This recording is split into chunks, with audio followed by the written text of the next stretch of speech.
Hi friends, நம்ம இப்போ புளியோதரை செய்ய போகிறோம். அதுக்கு தேவையான புளியை ஊற வச்சுட்டேன். அதுக்கு என்னென்ன தேவைப்படுதுன்னு பார்க்கலாம் வாங்க. வரமிளகாய், தனியா, கடலைப்பருப்பு, வெந்தயம், கொஞ்சோண்டு மிளகு, இது எல்லாத்தையும் கடாயில் எண்ணெய் ஊற்றாமல் வறுத்து ஒரு பிளேட்டில் எடுத்துக்கோங்க.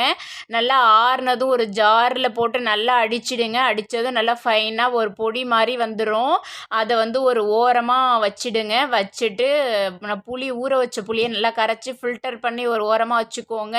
அதுக்கப்புறம் கடாய் அடுப்பில் போட்டு எண்ணெய் ஊற்றி கடுகு போட்டு நிறைய வரமிளகாய் கிள்ளி போடுங்க. அதுக்கப்புறம் கடலைப்பருப்பு போட்டு நல்லா வறுத்துருங்க. அதுக்கப்புறம் வேர்க்கடலை போடுங்க. வேர்க்கடலை போட்டு நல்லா வறுத்துட்டு கருவேப்பிலை போட்டு புளிக்கரைசல் எடுத்து அதில் ஊற்றிடுங்க. நல்லா புளிக்கரைசல் கொதித்து வந்ததும் கொஞ்சோண்டு மஞ்சள் தூள், பெருங்காயத்தூள் போடுங்க.